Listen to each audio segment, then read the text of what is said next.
get this session started this morning. Thank you all for joining us to our HHS committee session. My colleague and friend, Evan Glass, our lead on homeless and underserved populations, is going to be facilitating and leading this effort. So I will now turn it over to Councilmember Glass. Well, thank you very much, Mr. Chair. Today we're going to be talking about homeless efforts and what we've been doing during the COVID pandemic, and also looking ahead to see what housing needs there are going to be once we come out of this state of emergency, recognizing a lot of the financial challenges so many residents in our community have, how we can prevent them from losing their homes. And that's really the holistic conversation that we're going to have today. And I really appreciate the collaboration that the three of us and our colleagues on the council have had towards making sure that everybody is safely in their home, especially during this pandemic. And for those who are experiencing homelessness, that those experiences are rare, brief, and non-recurring. And so it is in that spirit that today we're going to be marking up the piece of legislation regarding changes to the ICH that has been jointly introduced by all three of us here in the council on this committee. And so with that, I'd like to bring in Linda McMillan and I think Amanda Harris and whoever else is going to be joining us for that ICH conversation, which, just to bring everybody back up to speed on, the Interagency Commission on Homelessness, the members of that commission have been working for more than a year to update our own regulations here in Montgomery County, recognizing that we've been doing an incredible job, which again, I will continue praising our predecessors at the council and in county government that over the last number of years have been diligently working and providing support and funding to make sure that our nonprofit partners and government agencies that do this work day in and day out have the resources they need. And our numbers continue to show that we are leading the way, not only in the region, but nationally as well. And so the ICH bill that we're going to talk about right now is a testament to that success and to our willingness to do even more. To recognize that there are populations in our community that need a little extra support, a little extra attention and love. And so by expanding the mission of ICH, we are also going to be expanding some funding opportunities from the federal government and other agencies. And so with that, we can turn it over to, I don't know if Ms. McMillan, there she is. Linda, do you want to, and Christine Wellens also. So Linda, do you want to take it away? On this one, Christine's going to take it away. Excellent. Good morning, Christine. Good morning, Councilmember Glass. Good morning, council members, and thank you. So this is your item number 1 on your agenda is Bill 720, and as Councilmember Glass explained, this is about the Interagency Commission on Homelessness and some modifications to its membership and its duties. This bill really is a result of a collaboration between this committee and the Interagency Commission on Homelessness, in particular, Councilmember Glass and his office and the ICH. So the bill does a couple of things. It updates membership. It removes some of the ex officio members and replaces them with more community-based members. It still would be a 25-member commission. And it updates and clarifies some of the mission of that the goal is really to end homelessness, not simply reduce it. I've noted just a couple of minor issues in the staff report to you, and I'll start with the easiest first. One is just that there are a few technical changes that need to be made to the bill. This is a result of my Scrivener's errors, I guess, when I was helping to draft. And so, some of the lettering and numbering is off, and that needs to be fixed. So that has been fixed in the version 5 of the bill that's included with the staff report. So those are completely non-substantive changes that I would recommend that you make just for, sake of having a clear and proper bill. Then the other issue is kind of unusual in that the county attorney's office brought it to our attention, and it relates to language that is in the current law and is not actually being changed by this bill, but they have a little bit of concern with the language, and so they wanted to bring it to your attention. And that is that both under the current law and under the bill, committees, or we're terming them now committees, but under the current law, they're subcommittees of the ICH, can add members on their own.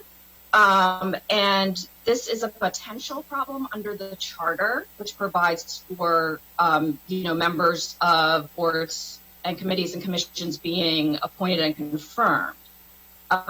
So one, I think, pretty straightforward way to solve this potential issue would simply be, you'll see it in the packet, there's I'm sorry, bear with me, in lines 142 to 145 of the version 5 of the bill, you'll see that currently the language says a committee may include a person who is not a member of the commission.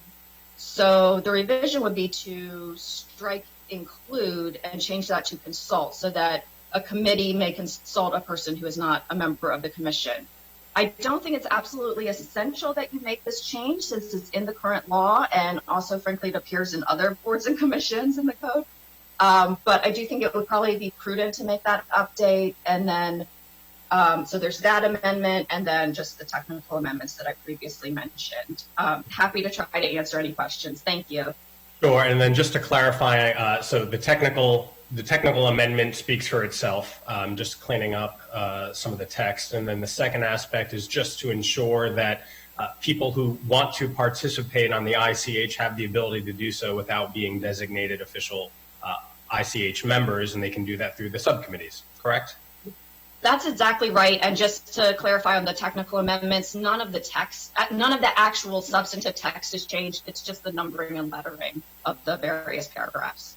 Perfect. Open it up to my colleagues if they have any thoughts or comments on either of those two amendments. I think it's great.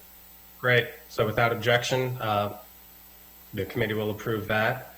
And do either of you have any other things you want to say about the legislation? I think it's great.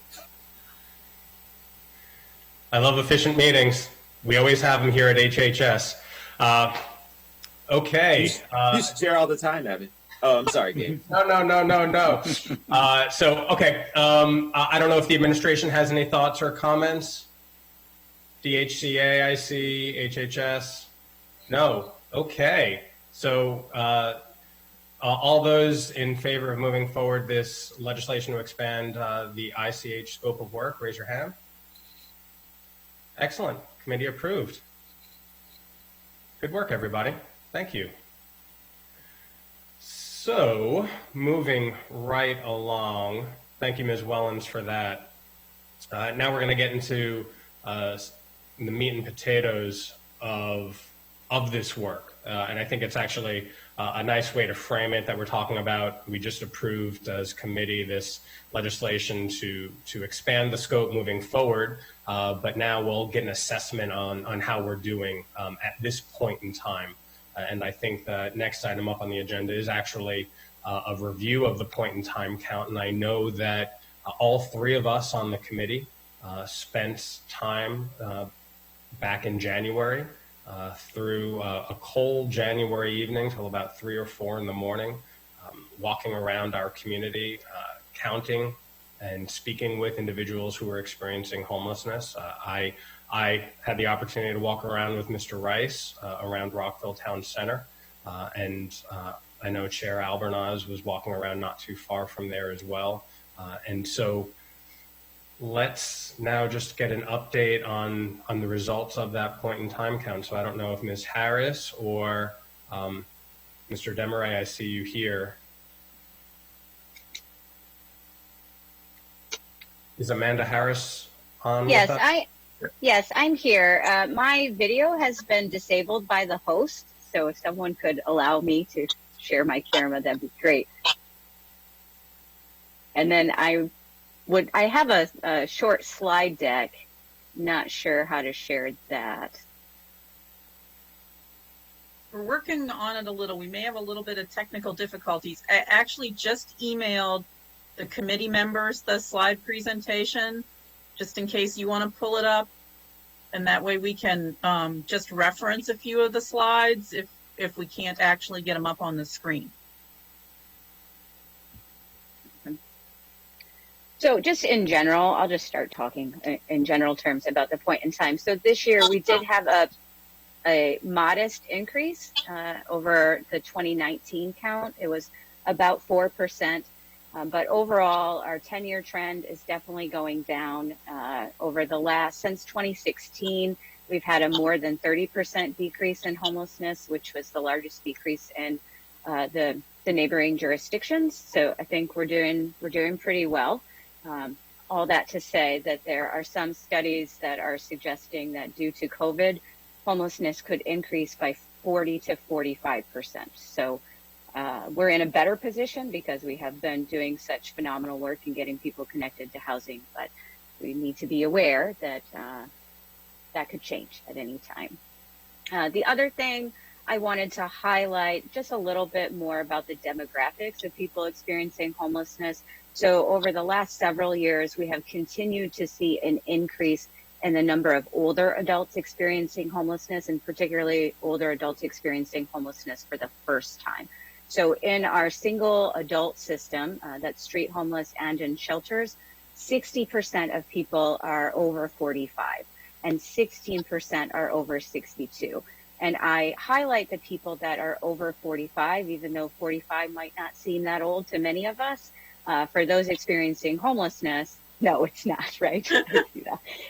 It's not. But when you've been living on the streets or in shelter, you know, your life expectancy is 30 years younger than the average American. So someone at 45 could have the same kind of medical conditions as someone 75. So that's why it's particularly troubling to us. And in light of COVID-19, where we know that people experiencing homelessness are more at risk of complications and living in a congregate facility, this is incredibly troubling. On slide 6, you can see the gender and the race breakdown. Great. If we could go to slide 6. So looking at adult-only households, keep going, please. One more. There are, yep, one more. There we go, perfect. Yep, okay, so you'll see that on the adult-only households, there are a higher percent of people that are male versus female. And then if you look at race, we have 57% are identifying as Black, and 14% are identifying as Latinx.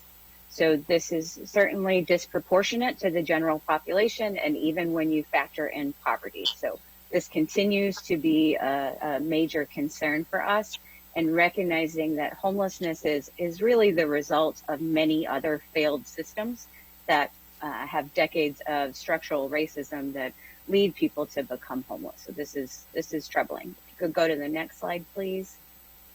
And this is even more pronounced when we look at households with children. So households with children experiencing homelessness are predominantly female-headed households and predominantly Black or African American. 70% are identifying as Black or African American, and 22% are identifying as Latinx. You'll notice that the Latinx is not included in race. That's not the way it's calculated or captured in HUD. So there could be some overlap there. Okay. Next slide, please. So those are the highlights of the point in time. There's much more. I believe Linda included our jurisdictional report and then pieces of the full COG report on homelessness in the region. So I'll just pause there and see if there are any questions, reactions from the committee. Thank you for that. I know Councilmember Rice has a comment. Yeah, so my question / comment deals with race and some of the precursors. You know, the council just recently declared racism a public health emergency, and so from that perspective, you know, it was based on some of the numbers that we see here. Have we seen a change in from previous years when it comes to point in time survey in terms of racial breakdowns? I don't remember what they were last year to compare in terms of demographics. So have we seen an uptick? Have we seen it stay the same? Have we seen a slight reduction? Where are we in terms of year over year when it comes to that? Sure. So it's largely the same. Okay. It's a little bit less this year than it was last year, but looking at, and I'll get to this a little bit later, but when we're looking at the demographics of the new intakes that have come in since March, since the pandemic, we are seeing an increase in the number of people identifying as Black or African American, and actually a decrease in the people that are coming in identifying as Latinx, which there's lots of different reasons for that, but okay, well then I'll wait. Then I'll wait if we're going to talk about that later, because that's definitely something that I heard anecdotally, but okay. Thank you. Thank you, Mr. Chair. You're welcome. Chairman Albornoz. Thank you. Amanda, can you remind us what the contextual definition of homelessness is? And the reason I'm asking is because we have a lot of families right now that are basically couch surfing, and we know are just they're getting close to meeting the full definition of homelessness, but they have unsustainable housing situations right now. I know we're getting a lot of those calls to the renter assistance line and the other phone numbers we're getting. So if you could just describe for us the context for how we exactly define homelessness. Sure. So there are lots of different definitions of homelessness. For HUD, for the purposes of the point in time, we are counting people that are literally homeless. So they are either staying on the streets or in shelter or somewhere else that is considered a place not meant for human habitation. So their car, a storage unit, etc. The Department of Education has a much broader definition. So that's looking at people that are in these overcrowded situations, that their housing is unstable. So those numbers are much larger. And they're also difficult to ascertain. Do we try quantifying those at all? So we have started to for youth experiencing homelessness. So we did participate in the 2018 Maryland Youth Reach Count. So that is a count specifically targeted to youth, and that has the broader definition. So it includes the definition, the Department of Education definition and the HUD definition. It's harder. We got closer. We were supposed to actually have the second youth reach here in Montgomery County this year, but that has been delayed. So we're hoping that in 2021 we'll be able to do that. And I think it's going to require us to have a stronger partnership with MCPS, because they're probably have the most information and a better ability to connect with youth. So that's our hope. Thank you. As far as the family side, I don't have a clue how we would get to that number. Right. Thank you. Ms. Harris, I looked at the numbers and I just have two questions on the survey itself. One of them, they're tied.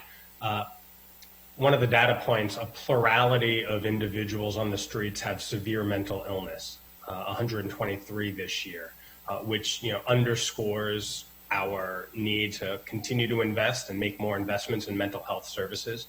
That is a conversation that is just underway here in the county about increasing those, part of a national conversation as well.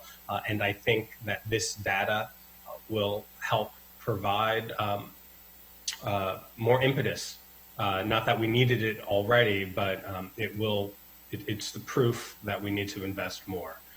And then, tied to that, there appeared to be a 100% drop, a total reduction in individuals with dual diagnoses, substance abuse and mental illness. Can you talk about that?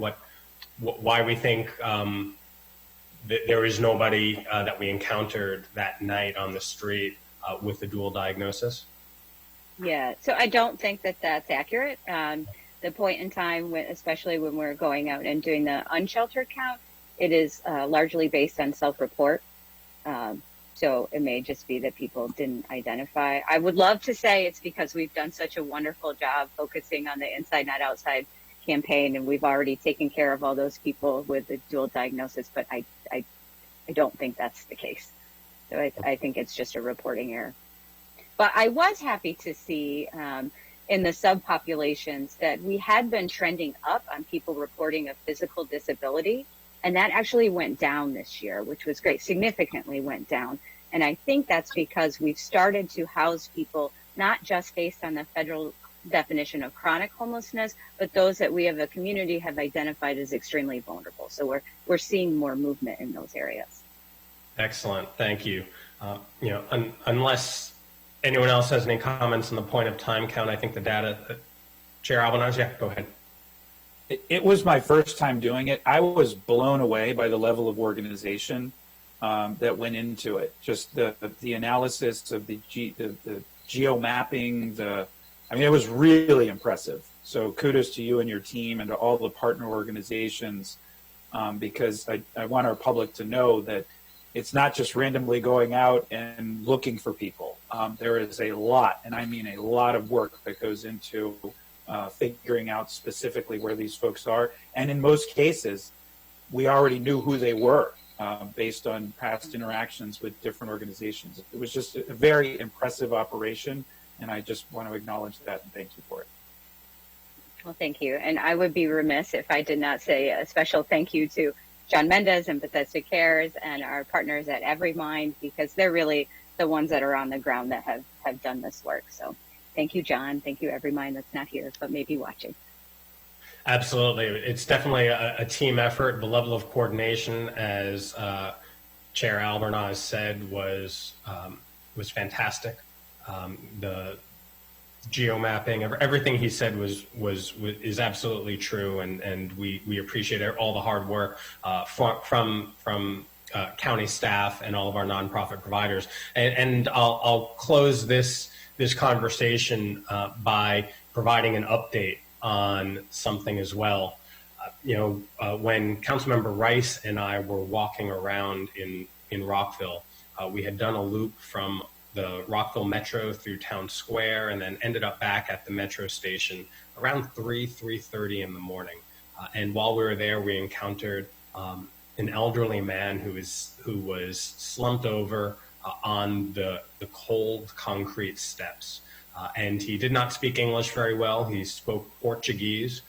And thankfully, my Chief of Staff, Valeria Carranza, was able to communicate with him. And we put him, literally, Councilmember Rice and I carried him into the taxi that took him to the men's shelter.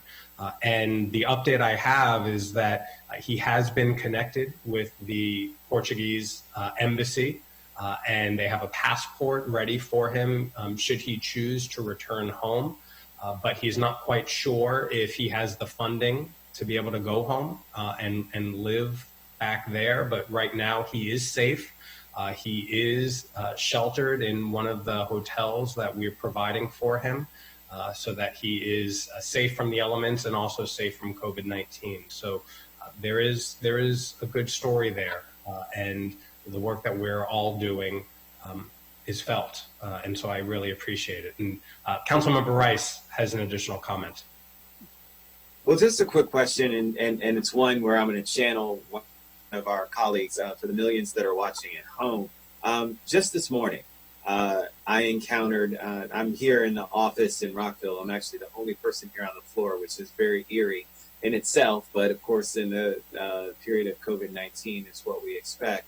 But I encountered two people just this morning, one at the gas station and one as I was going through town center and stopped at a light, that I know were experiencing homelessness. One, in fact, I engaged in a conversation with. And so I'm curious, beyond our point in time count, for those that are outside, how often are we outreaching with our navigators? in the community. I know that John and Everymind, this is the work that you do every day, not just on point in time count survey day. But I'm just curious as to how often we're updating outside of these numbers and if those numbers are accessible. So I know that we're not doing a count on one day and experiencing, but if we're running into 30 people in Rockville Town Center or 20 people in Gaithersburg, and then all of a sudden, a month later, we're at 25. Are we keeping track of those numbers, and how are we communicating that, namely to us and to other decision makers, to say, well, maybe we need to step up or do something more to help assist in avoiding waiting until a point in time to actually react from a legislative or from a budgetary perspective? I know that's Sure. a loaded question. I think it's okay. So we regularly conduct counts. I mean, the outreach providers are doing that on a regular basis. Formally, we do it 3 times a year to do what we call a blitz count. Again, we were scheduled to do one in May, actually, and we have postponed that, but I believe it will be happening in the next month or so that we will be doing that again. And we have bi-weekly meetings with all the outreach providers, so it's not just Everymind and Bethesda Cares. We also have Pathways to Housing. We have the City of Gaithersburg. We have our outreach coordinator, and we do some in-reach at Progress Place. So they're meeting regularly to talk about the trends that they're seeing and make adjustments as needed. Now, we have not been sharing that as frequently with you all, and if that's something that you're interested in, we can certainly do that. Well, just speaking for me, I know I'd love to see that, especially because in the midst of COVID, as we're doing and really focusing on special appropriations to address some of the issues that we see head on, instead of waiting until they bubble up and become huge issues, we're actually tackling them right as we see them. We'd like to do the same thing when it comes, well, I would like to do the same thing when it comes to this. I'm sure my colleague would as well, but I don't want to speak for them. So yeah, that would be something I'd definitely be interested in. Nods and thumbs up from all three of us. We got a good HHS committee here. Thank you for those comments. And so with that, let's keep pushing forward. And now that we have a handle on those who are experiencing homelessness, at least at that point in time, let's talk about how we can get them into permanent supportive housing. Right? That's the real goal here. And so Amanda Harris is going to stay with us. Mr. Deramay from DHCA is going to join us, and John Mendez from Bethesda Cares. Thank you all for being here to talk about solutions. So I think if Ms. Harris could share the next few slides, which would show you how we're continuing to move people into housing during COVID-19, which is really, a significant challenge. That would highlight some of those issues for you quickly, and then we could move into a very specific proposal from Bethesda Cares. Beautiful. So next, Great. There we go. Yep, there we go. I will just jump right in. So as Linda mentioned, we are committed and have continued that commitment to actually end homelessness, even in the midst of a pandemic. We very quickly set a goal of being able to house 75 people by the end of, I think that was the end of May. We did that. We now have a new goal of housing an additional 100 by the end of July 15th. So since April 1st, we've housed 187 people. Of those, 52 were single adults and 135 people were in families with children. And we have done that through a variety of housing interventions. We increased our permanent supportive housing by adding additional ACES, the Medicaid waiver slots. So 40 single adults in permanent supportive housing and 13 people in families in permanent supportive housing. And then we have gotten an increase in funding for rapid rehousing. So we received $1.4 million in the Emergency Solutions Grant. We have now, we'll be receiving the second round, which is $4.8 million. Our hope is to largely use that for rapid rehousing and some diversion efforts so that we can very quickly get people out of shelter and off the street. Next slide, please. Just a quick update on our homeless initiative. So veterans are 2016. Our functional zero number is 6. We're currently at 9, but we have housing placements for them. For our inside, not outside, ending chronic homelessness, we right now have 7 individuals. And I will say, I won't share too many details, but one individual who has been on our list since the very beginning, we feel like may finally be willing to go inside. So we are definitely making progress on that front. Okay, next slide, please. So At Home Together, that's our initiative to end and prevent family homelessness. So I just wanted to give you a snapshot of what's happening right now in the family system. So we actually have our lowest census ever of families. There are 29 families in our homeless system, and we actually have vacancies in our shelters. And we are primarily only using the motel now for quarantine. So we have people go in for 14 days before entering shelter. But we are at a place right now where we would be able to take people directly from intake into shelter and not even have to go into motel, which I know is something that we've all been working towards, since that's not an ideal setting. It's not good for children to be jam-packed in a very small room without a lot of services. So we've had a definite slowdown, and we've been able to catch up and move people out pretty quickly. 80 to 85% of our families score for rapid rehousing. That's the best housing intervention for them. To date, our rapid rehousing, the length of stay, the length of time in rapid rehousing is a little less than a year, so about 10 months. The average amount on the subsidy is $5,800 or $580 per month. So even if we need to increase the length of stay, which we're probably going to have to do because of COVID, we have available funding to do that. Our monthly intake is 15 households, and we've been exiting 17. But over the last few months, our monthly intake has been 2 or 3. Next slide, please. Just a quick snapshot. I showed you this. This is our inflow versus outflow. If we continue on this trend, once things start opening up again and evictions start happening, if the inflow doesn't increase, we'll be able to reach functional zero in a little more than a year. Next slide, please. Okay, not as positive of an outlook on the single adult side. It's hard for us to know if there has been a significant increase, I will say, because typically at this time of year, we have closed down our winter shelters. So we wouldn't be taking in new intakes because our shelter capacity would be less than half of what it is right now. So we're not able to tell if this actually is an increase or it's just if this is what people would have needed if we had it available. But just a breakdown, and we've had 63 new intakes since March. Our current census is about 350. Looking at the rapid rehousing, since that's where we have money, the average length of stay for single adults is about 9.5, 10 months.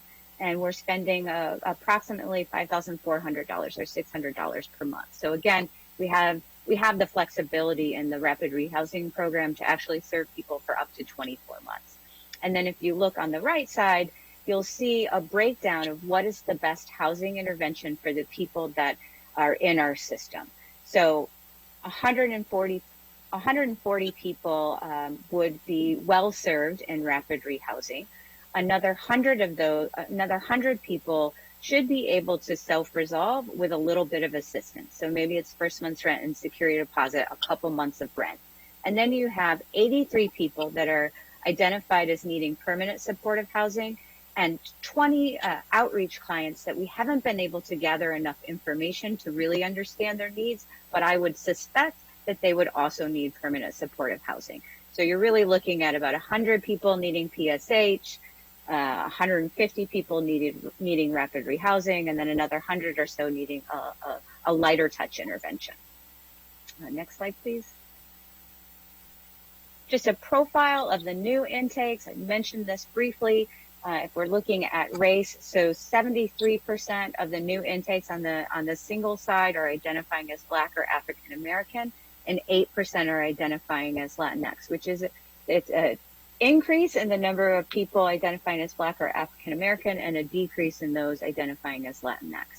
And then on the other side, this is just a breakdown of the previous living situation. So we're trying to get a sense of where are people coming from. And you can see that most people are coming from a house situation. So they were staying with family and friends. Maybe they were sleeping on someone's couch and they were asked to leave.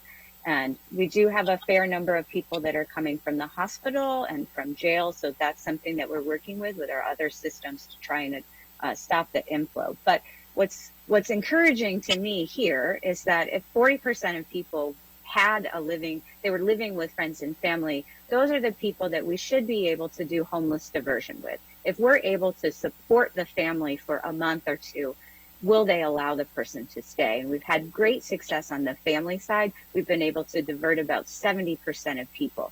So on the single side, I don't think it's going to be 70%, but even if we're talking 30 or 40%, that really helps us decrease the number of people that are entering the shelter system. Next slide, please. Okay. I'll pause here because I think this is something different. I'll go back to this, talking about the COVID rent relief, because I know we wanted to talk about the proposal from Bethesda Cares. I think this is a good stopping place, if that's okay with everyone. Sure, I think that makes sense. There's a lot to talk about here, so thank you. The slide that you just had talking about the intakes in the month of March, and I think the number I saw was 63, if we're somewhere around there. Correct. Do we know why the 63 people came into and asked for county support? Was it the broader economy, the downturn in the economy, COVID related, or any other reasons? I don't know that yet. That's the information that we're hoping to gather to get a better sense of what's happening. And just to clarify, it's 63 people since March, so not just in the month of March. Got it. But those are the questions that I'm asking too. Like, let's figure out what's going on. Yeah. Absolutely. These are broader questions that we all need to get a handle on in order to make everybody safe and secure moving forward.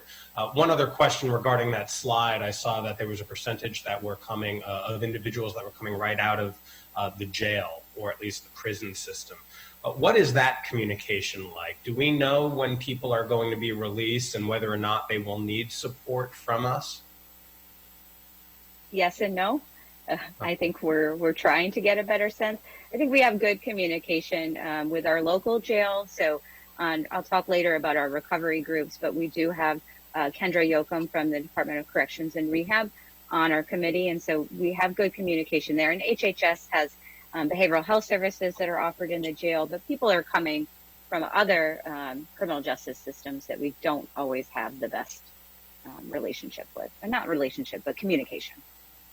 Absolutely. And as you know, we engage here locally in the national conversation about justice reform and about law enforcement. I think further developing that type of relationship so that when people are released, that they have the support that they need.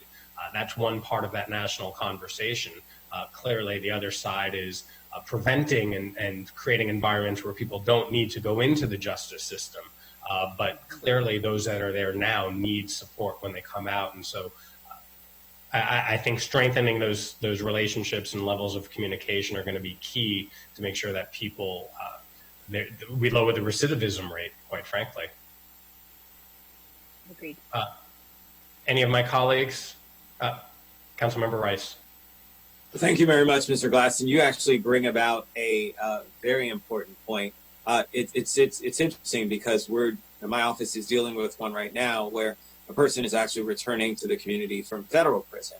And through the great work of Donna Rojas and some of the other folks that are in the community who do this work at Clarksburg Jail and have just jumped in and really made this happen for this individual. I will say that that's the rarity. The reason why this person reached out to us is through former Delegate Herman Taylor and Toriano Cross from the Street Outreach Network. And so this person had some connections and knew someone to call to say, hey, is there a way for me to figure out how to get in touch with and get connected. And these are the kinds of things that I think oftentimes, unfortunately, we take for granted. And I think that really through some of the procedures that we've been talking about as of recent, when it came to our discussions with education and culture and planning, housing, economic development in reforming our workforce Montgomery and our workforce development, getting people engaged with jobs, but providing them more wraparound services. It was always just focused on solely getting them jobs out of the jail, right? That was the one-stop shop. It was doing that, but they were doing more, but having a dedicated sort of purpose to being able to provide them wraparound services like we do with our folks that are experiencing homelessness. You know, it's not just a job that they need. It's also connecting them sometimes with mental health. I mean, being incarcerated for a long time, I promise you, you're going to have some mental health issues that you're going to have to deal with. Even if it's not something that's diagnosed, just the fact that you haven't been able to leave a particular place, that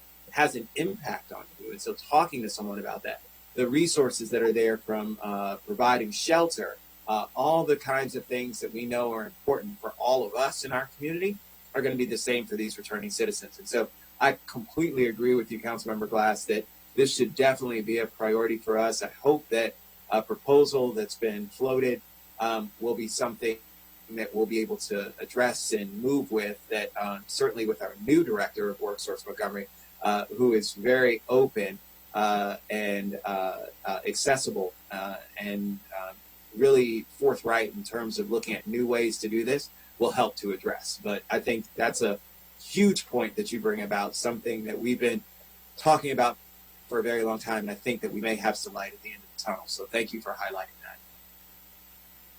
Excellent, good. Well, let's continue that conversation. And I know that your office is going to do everything that you can to provide the support for one of our residents who's returning to our community. Thank you for sharing that. So without any other comments on that, let's continue this conversation and talk about the support that we have been providing and where those $2 million have gone. Ms. Harris. Sure. So if you could pull the slides up again, I'll talk about the COVID rent relief program. So in this program, we are able to do a short-term subsidy, homeless diversion, and rapid exit from shelter. So to date, this is a little confusing. There's a whole bunch of numbers, but 800 households have met the initial eligibility screening. So we have contacted them. We've got some very basic information. We think that they will likely be eligible. 500 households have been assigned to a caseworker for final eligibility determination. So that's when we start collecting the documents and getting like the rent ledger from their landlord, et cetera. 119 households have actually received a benefit to date. The average benefit amount has been between $3,000 and $3,500. So we are paying back arrears from previous months and then able to provide up to a 3-month subsidy at this point. There are an additional 300 people in the queue that are awaiting that initial screening. And then we have another 450 households that have been put on a wait list through 311. So they have not been told that they will do the initial eligibility screening, but if funds were to become available again, that we would go to the wait list. We have not actually expended that much money, but based on the number of people that we think will be eligible, we had to stop taking new intakes so that we were able to get through these folks and not overpromise and underdeliver. A few other things I will say about this is I know that we've gotten some pressure to move faster in being able to process cases, and we would love to be able to do that. However, we feel okay. No one is getting evicted right now, and even when the evictions start up again, there's going to be a significant delay. So we feel like we're going to be able to get through to people. And then the other piece of that I will say is that some of the delay in being able to process is a little more complicated. So we are serving people that we have never asked for assistance before, are not familiar with the system, often do not speak English, cannot read English or Spanish or any other language. They're illiterate. And so it's harder and it's taking a little bit longer. And there is the associated trauma, which I think I've talked about before, that so we're having to do more social work and not just eligibility screening for these households. If you could go to the next slide, please. Just a breakdown of diversion versus the rent subsidy. So 93 households have been served through the rent subsidy and 27 households have been served through the homeless diversion. And so that diversion is largely those people that are in the informal housing arrangements that we're able to keep stably housed by supporting the family or the leaseholder. And next slide, please. And oops, back one more. This is just a snap. Oh, there you go. This is just a snapshot of the rent relief recipients. I just will say as a caveat, it is very small sample size, so just take it for what it's worth. But here's what we're seeing. Actually, 74% of the households are identifying as Latinx. And then you'll see the breakdown here, 15% Black or African American, 31% white, and then 46% is other race. This is, again, a way that we capture the data. What I heard from Dennis Linders, who's the expert on data, is that the other race is largely people that identify as Latinx. So just to give some perspective. And the other thing I will say is that this is very different than our typical housing stabilization services, where we typically provide eviction prevention. There, we are serving 51% of the households are Black or African American, and I think it's 14% are identifying as Latinx. Next slide, please. I think that's it for that. Yep. So I will stop there. Yeah, I have a question or two, and clearly we'll open it up to my colleagues if they have others. But the 74% Latinx recipients of these funds, are those families or individuals who have not sought support from the county before, or are they already in our system trying to figure out what that point of entry is and whether people we've been hearing over the last basically since 2017, since the current occupant in the White House has been there, that many members of Latinx community are hesitant to come forward for government support and services. And so I'm just trying to understand how that interplay is at this point in time. Yeah, I don't have that level of detail yet, but that's certainly something that we can pull and we can look at. I also am very curious. I think that our partners, Identity, CASA, other providers have done a great job doing outreach and working with people to apply for benefits that they might be eligible for. So I think that that's why we're seeing such a huge increase is that relationship with the trusted partners. And I think it goes well with the emergency assistance relief payments, right? So that brought us a lot of goodwill. So people are coming through the doors. Okay. Or calling on the phone, really, because we don't see people in person. Sure, absolutely. Chairman Albornoz.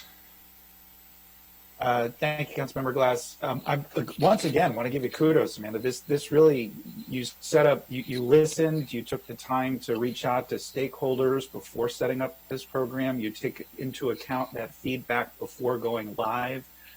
You had strong customer service and infrastructure set up. You were able to adjust the requirements to reflect the unique needs of residents who may not have quite a formal rental agreement, but a rental agreement nonetheless. And so I think you're setting the gold standard in terms of how we establish these relief funds and programs in both the way that we're setting them up, the data that's being collected, the strategy that's being utilized is really impressive. So I want to start from that space and acknowledge that. And I also want to acknowledge that there was also a lot of effort on the communication strategy, which is, again, why I think you're seeing such a large percentage of folks within the Latino community, because there was a strong partnership forged with our media and Telemundo and Univision, and the radio programs we have all had an impact in reaching folks. Could you talk a little bit more about the general communication strategy, maybe some of the lessons learned this time around that we may be applying moving forward? For example, partnerships with faith-based organizations and others? Yeah, I think in general, we did a fair job making sure that the materials that we're providing are being translated and being translated in the right way, because a lot of this there's not a direct translation, so making sure that we're checking that beforehand and working through our partners. I think for me, looking at how, if there is more money available through federal resources or county resources, that I want to make sure that we are reaching the other marginalized communities. So I think we've done a really great job with engaging with the Latino community, but are there other communities that are also impacted that we're not doing such a great job? When I look at the numbers of people that are experiencing homelessness and the high percent that are coming in as Black or African American, how do we make sure that we are also reaching that community, and what's getting in the way? And we have other immigrant populations that speak other languages. So I think taking the lessons learned from our engagement with the Latino population and translating that into these other communities is going to be really critical. I couldn't agree more. It's important. Yeah. Mm-hmm. Yeah. And then I had one final question for now on this portion of the presentation. What's the follow-up look like? So after folks engage and receive the assistance, do we then circle back with them as a check-in to see where they are, whether they were able to access those funds, and what does that look like? Yeah, that's a great question. So because we're doing multiple months of assistance, we are actually checking in every month. So we pay the arrears, we pay the current month, and then we check in. How are you doing? Do you need more? Do you need less? How can we keep this going? And then we pay the following month. So we're continuing to do that up to 3 months, and then we'll have to reassess from there.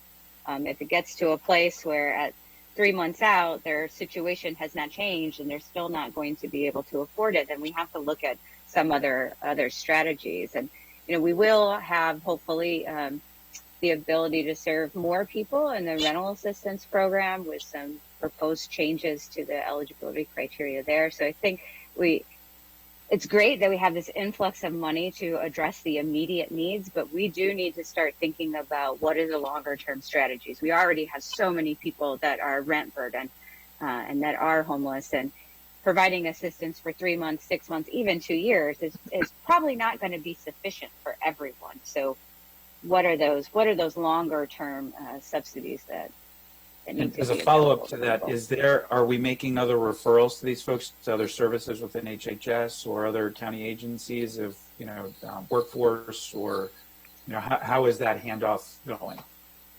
Yes, so we're always doing that. I will say we're not doing as much as we normally would be right now, because we're just trying to get through, but that will be the follow-up work. And we also we're hoping to engage employment services. We have this ESG, the Emergency Solutions Grant money, and we would like to use some of that for employment services and career development, both for people in our rapid rehousing program, but also for this population that is significantly at risk of losing their housing, that have come through our doors to receive rental assistance. And how can we pair the two? So it's not just about financial counseling. Financial counseling is great, but if you don't have any money, it doesn't matter how many times people tell you need to save.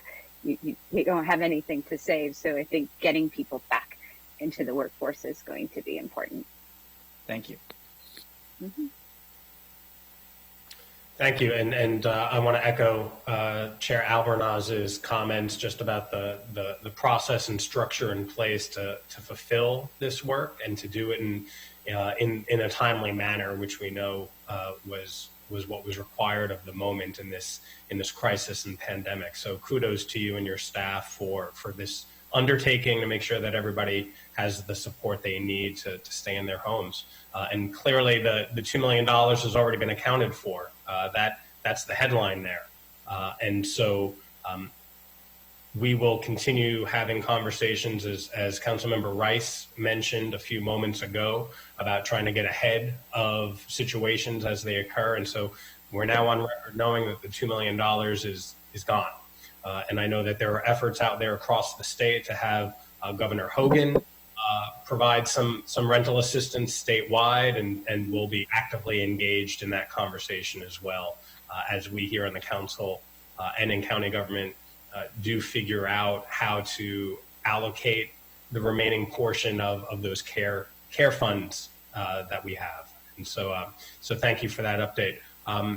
Mr. Desmarais, I don't know if you wanted to comment. I see your light is on, or at least the Zoom light is on. Nope, simply making myself available. So Amanda's covered the structures. Excellent. Ms. McMillan? So that moves us into the portion of the packet which actually will take you back to the discussion about those in need of permanent supportive housing, and also the story of working very hard sometimes to have to get people to be willing to accept housing. And so in your memorandum, you have a proposal from Bethesda Cares. Mr. Mendez is here, as is a member of his board, Mr. King, to talk to you about this. But I think that this is a very exciting proposal. It brings both private funding through Bethesda Cares, but it does require county funding, and it would be long-term. This is not a situation of rapid rehousing. This is a situation of trying to house the hardest to house folks. But it also, Bethesda Cares is willing to do something that we have talked about for quite a while, which is to have an organization that would be willing to master lease some apartments in order that when people are willing to accept housing, so when Bethesda Cares and the other outreach workers are working so hard to gain the trust and engage people, that there is housing available. That is like the true housing first model, right? When you are ready to be able to move into housing, we are willing to have a house ready for you to be able to come in and be stably housed.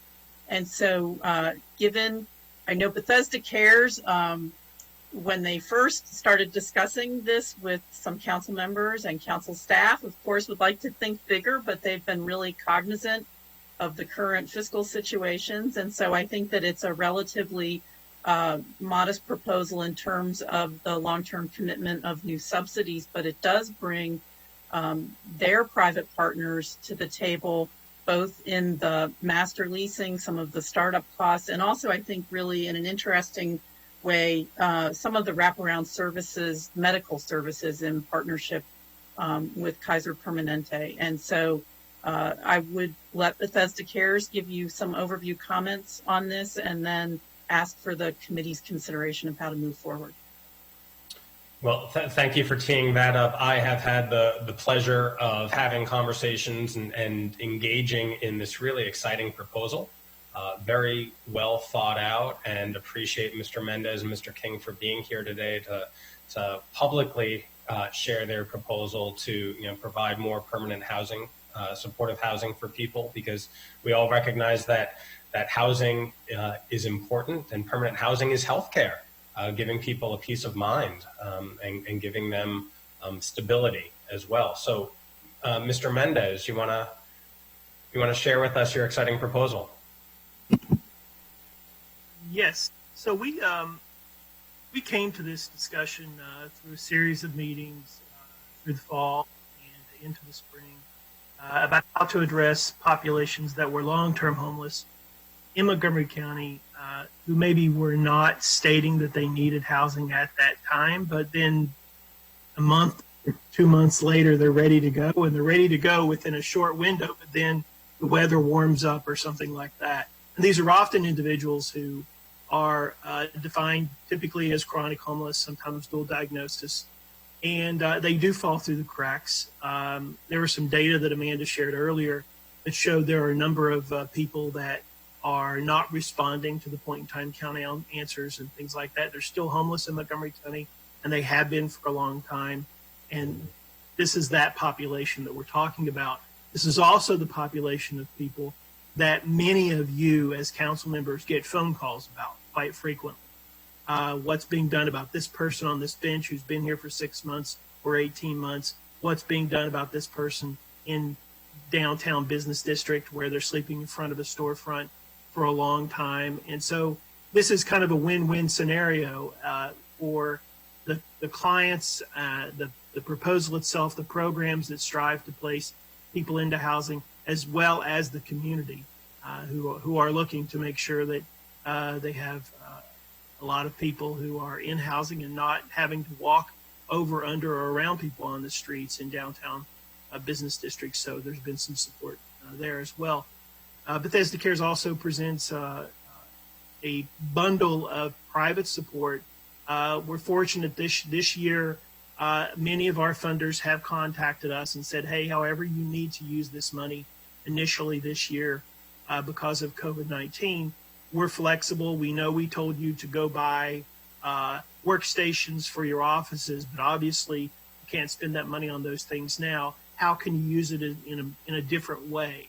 And so we're starting to utilize those funds in COVID-19 responses, and housing is healthcare in every sense of the word during COVID-19 era. And this proposal addresses that.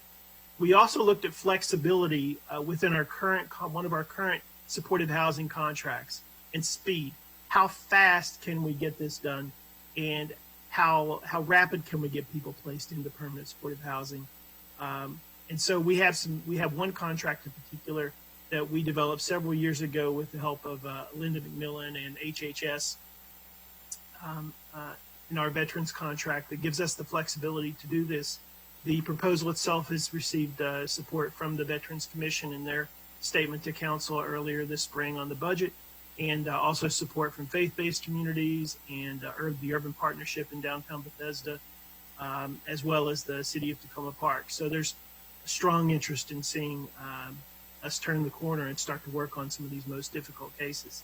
And the last thing I'll point out is the proposal itself addresses and aligns with some of the county goals and the ICH goals on their strategic plan, and it also looks at the populations that the county is attempting to target and align goals with addressing racial disparities. We conducted a survey in downtown Silver Spring at Bethesda Cares on December the 11th, 12th, and 13th of 2019. And we did that in partnership with HHS. The HHS outreach coordinator, Rosina, also participated, as well as NIH fellows. And we found that about 75% of the people that were unsheltered in downtown Silver Spring were people of color, Black and brown folks. And so this goes to address more of the issues that we see with racial disparities. It's often the case that some communities are challenged with either letting the status quo exist or calling the police to try and arrest these people because of something has happened. And we don't want that to happen. No one really wants that to happen, but people throw their arms up and don't know what to do about these situations. And rather than call the police, we believe that these people should be housed. And rather than spend the dollars on jails and corrections, let's make sure that we can spend the dollars on supportive housing and raise their level of care that way. So. Absolutely. And again, that is a topic of the moment and then one that we're going to continue engaging in. And so I think it's very timely that while you and your colleagues and board have spent a very long time developing this proposal, now is the moment to adopt it and to really rethink how we fund these programs and really help our most vulnerable, whether it is through public safety measures, as you just mentioned, or through more direct services where they can be supported in housing and mental health care. And so thank you for that. Councilmember Rice has a comment. So let me just say, John, thank you. There is no question, and Councilmember Glass, you're incredibly correct, but John, you highlighted something when you talk about incarceration, and you, Lee Glass, said it also. Look, when I calculate the numbers based on expenditure of the county, you're looking at, for the 14 individuals, roughly about $25,000 per individual in terms of county outlay of money. That's significantly less than it would cost for us for 1 year to incarcerate somebody in Clarksburg jail. So from that perspective, I'm like, of course, this is a no-brainer.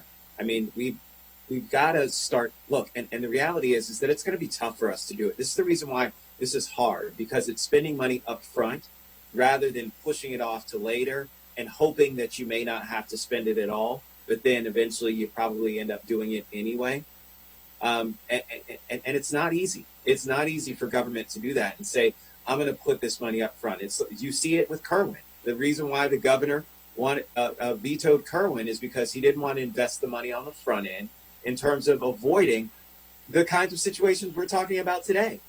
Instead of taking care of our kids and developing them into adults who have all the supports that are necessary, whether it's mental health counseling early on, so that later on in life they don't become and experience homelessness and don't become folks that are living on the street because they never got treated or never got the care that was necessary because it may not have been at home and nobody, reached out to say, hey, I'm going to take you under my wing and make sure you understand that you're loved and you're cared for. All the things that you now have to do on the back end, right?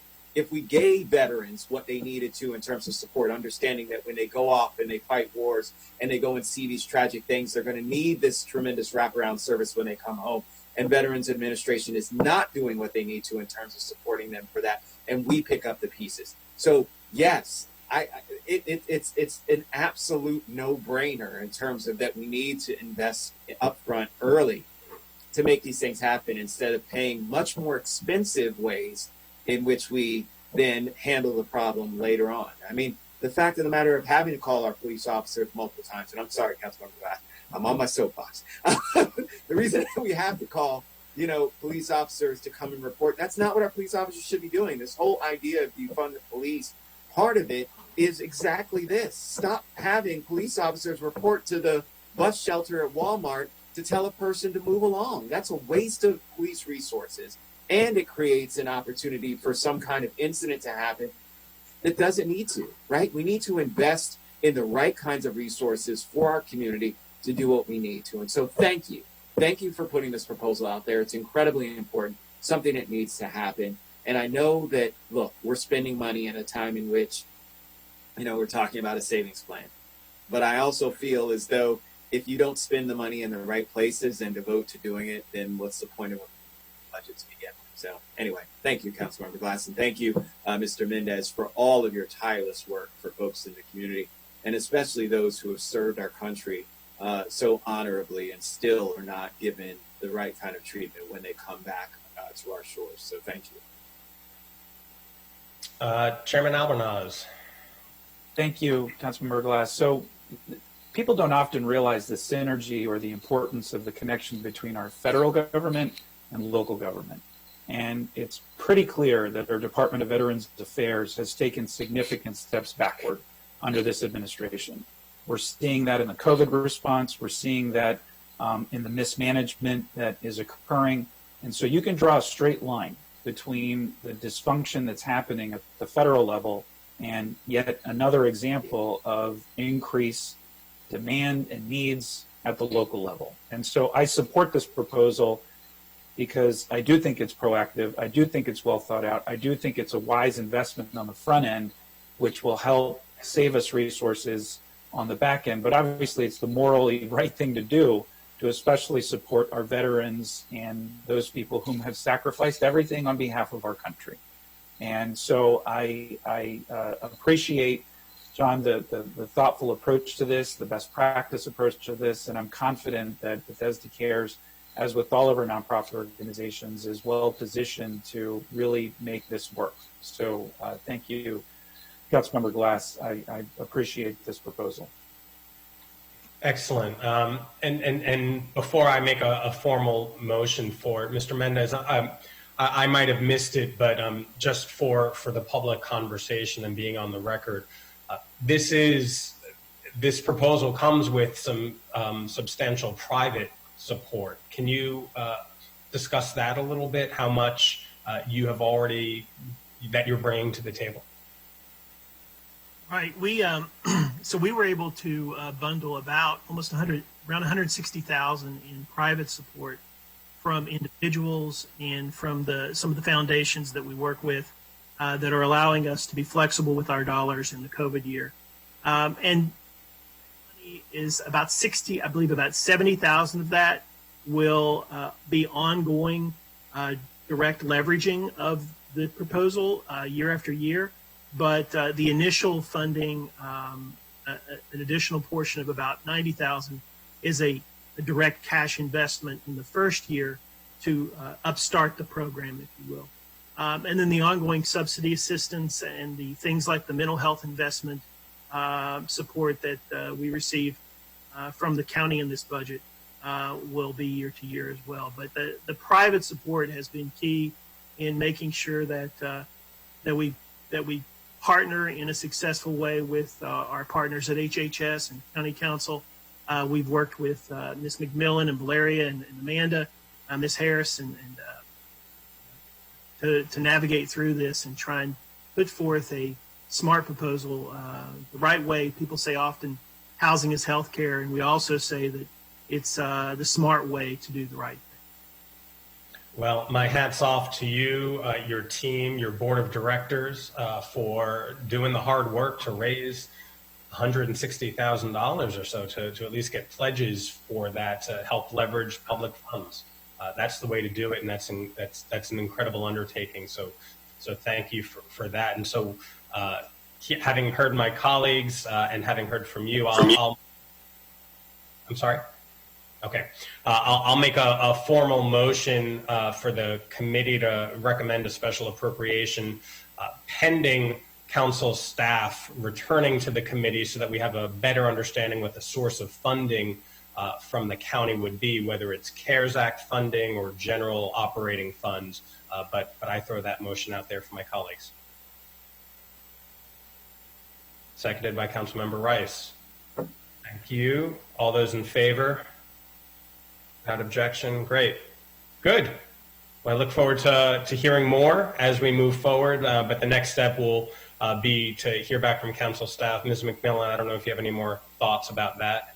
No, I'll circle back with you individually on that so that we can move forward to council during the month of July. Excellent. Okay. Thank you.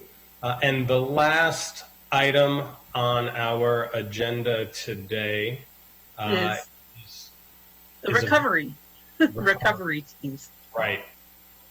So just very briefly, so that the committee members have time to make comments with Ms. Harris and Mr. Demaray here.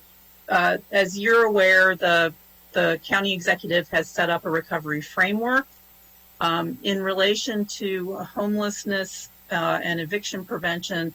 There are three work groups that are pertinent. One is eviction prevention, which DHCA and DHHS are jointly working on. One is the housing crisis work, homelessness crisis work, which is under DHHS. And a third, which I did not include in your memo, but also sent to you separately, is the housing support recovery work group. And so there is some information on the objectives of these groups that has been provided to you. And I thought that it would be an opportunity for both Ms. Harris and Mr. Demaray to just hear thoughts from the committee on how this moves forward. I would also just mention that I also forwarded to you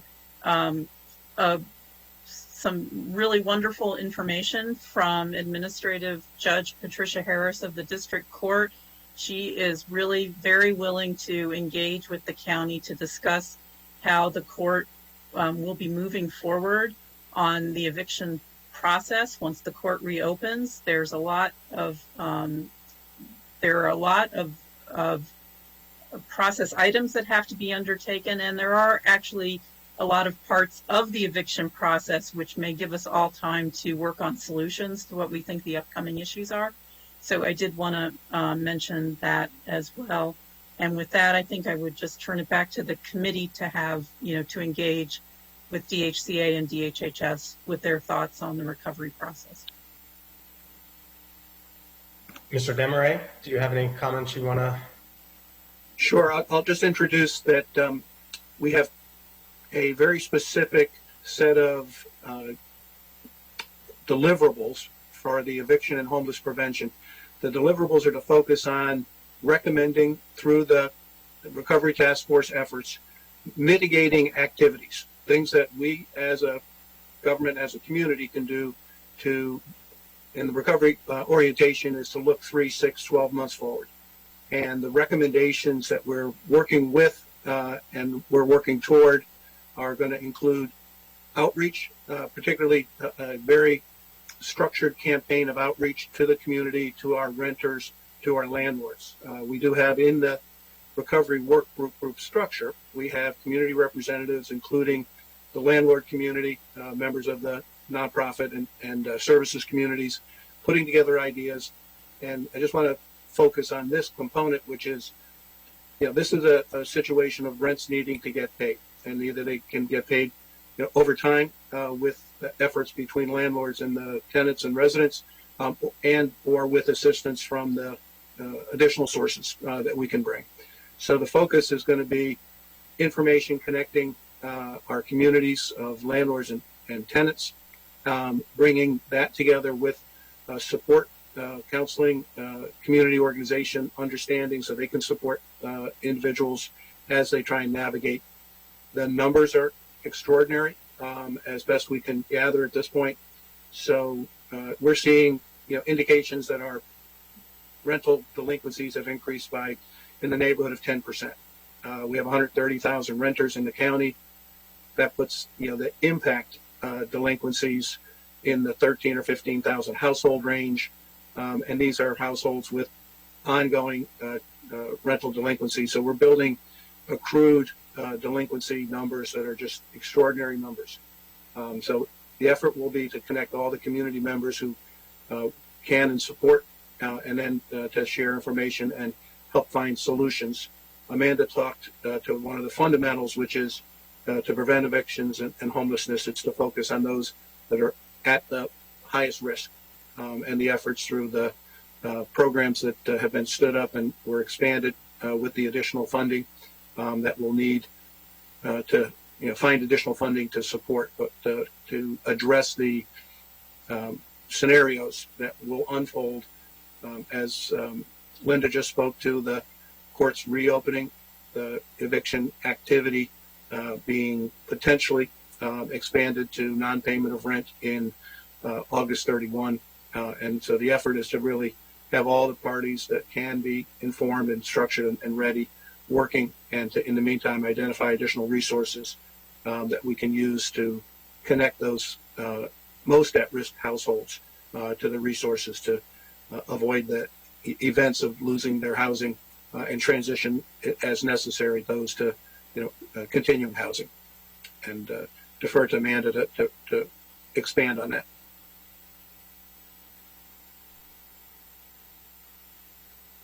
Yeah, I think you covered it. I think that's right. Looking at how we target both at a community level and then at an individual level is definitely the work. Just the only other thing I will say quickly about the other recovery work groups, very diverse groups with nonprofits, government, across HHS, et cetera.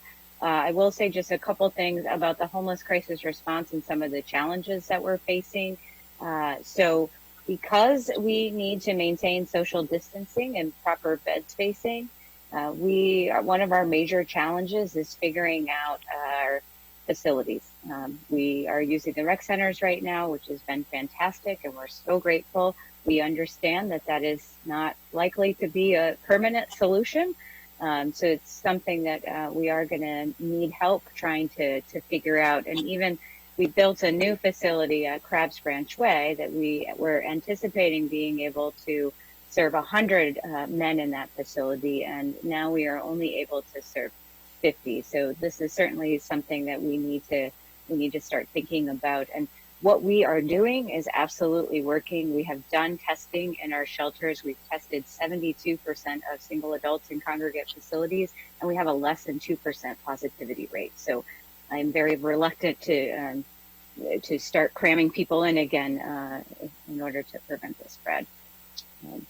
And I'll leave it at that for now. Thank you for that. So the two most interesting statistics that Mr. Demaray and Ms. Harris just presented, Ms. Harris saying that only 2% of individuals experiencing homelessness have tested positive for COVID-19. And when you look across the country, particularly in jurisdictions on the West Coast, be it Seattle or San Francisco, those numbers go up to 40%. So less than 2%. Good job. We can't rest on our laurels. We need to keep doing the right thing, but I think that is an incredible testament to the work that, again, county staff and the nonprofit providers are doing in all of our facilities. So thank you for that. And then, Mr. Demaray, the 10% statistic, that rental delinquencies have increased by 10%, and it's important to note, you alluded to it, but it's important to note that in the packet, or at least in an addendum, is a letter from Judge Mitchell, which also includes correspondence from Maryland's District Court Chief Judge John Morrissey, where the court will begin hearing landlord-tenant cases on August 31st. And so we know the date in which judicial proceedings will begin, and we need to get our house, that's a bad pun, we need to get our house in order. In order to make sure everybody is safely in their homes. So we have our work ahead of us. Thank you for the update. I don't know if my colleagues have any thoughts or questions regarding the recovery. Mr. Rice, yeah. So just in terms of the conversation that we had before, Ms. Harris, in terms of our efforts in being more forthright in terms of trying to address some of the issues, and that was the proposal that was put forth by Bethesda Cares. What do we need to do to address the situation we see that continues to be a rise with people of color, primarily people in our African American Black community, when it comes to them being homeless? And so my question is, what are the thoughts? What resources do we need? What kinds of outreach do we need? Do we need more rental, prevention money? All of the above. What are some of the thoughts there? And can we come up with a robust proposal? Because we put forth this resolution about racism being a public health crisis for a reason. It wasn't just to do it. It was to actually then spark the work that's necessary. We passed a racial equity and social justice lens to make sure that we actually do the work that's necessary to undo some of the challenges that we're facing. And this is one that continues to be. And as you said, even though homelessness stayed stagnant, the cohort of people of color, primarily African American Black people, is rising. And so that's incredibly concerning. So what can we do? What kinds of new processes, what more money do we need to put in to make sure we're addressing that situation? That's a huge question, and I will give just a teeny answer. The first thing is that this is not an issue for the homeless system to fix. It is not a fault of our programs that people are entering. So it's not. We're serving people at a proportionate rate to how they're coming in. So I will say that. I do think that there are things that we could do legislatively to help people get into housing. Fixing the criminal justice system is obviously really important. That's one of the biggest feeders into the homeless system, foster care, child welfare, et cetera. But something that we could do more immediately is helping people gain access to units. So we have all this money in rapid rehousing and ESG, and we still can't get people units because they're immediately denied because of the criminal background, immediately, or because they have poor rental history or poor credit, and people of color are more likely to get evicted. So if there are things that we could do to prevent landlords from denying people just flat out, I think that would make a big difference. That would be a significant starting place. you bring about an interesting point. We banned the box when it came to employment, but we haven't looked at it when it comes to rental housing. And so I think that's a great idea. Mr. Lead, I'd love for us and Mr. Chair for us to maybe take something like that on and see if other jurisdictions have done something similar to help to address that. Ms. Harris, I think that's a fantastic idea. That's exactly what I'm asking. I know that it's not your fault that folks are entering into the homeless system, but I know that you know best about why they're entering into the homeless system. And so that can help us to then address some of the issues that are there through the survey, through all the other things. We want to make sure that those things are there. So, okay. Thank you. That's a great idea. I'll share with you, Mr. Rice. I think 2 points. One, I've been looking into some of those issues, and I think there are some remedies that we can make here in the county, and then also some of these issues are statewide as well, as you know, and there have been some efforts in Annapolis to be able to do that, and so I think it's a joint effort, but there are certainly ways that we can make our housing more fair and equitable for everybody who is in our community or returning to our community. It's the right thing to do. So yeah, I agree. I don't know if anyone has any other thoughts or questions. Otherwise, I will thank you all for this really important conversation. And I will turn it back over to Chairman Albornoz. 11 on the dot. Well done, Councilmember Glass. You delivered, my friend. So thank you very much for that. And more importantly, thank you for your leadership in this space, particularly your team. I know Ms. Carranza has been intimately involved and really dug in deep into these matters. And I just want to express my immense gratitude for your office's lead on this issue. And I know there were some questions about whether this council would step up in the way the previous one did because of the great work of Councilmember Leventhal. And it's clear that we have picked up with the incredible work of the previous council, thanks also in large part with the support of Councilmember Rice and his team, who have helped us, particularly with continuity on this specific committee on this and so many other issues. So kudos to you and your team. And there was somebody that said once that you're only as happy as your least happy child, and you're only as strong a community as your most vulnerable residents.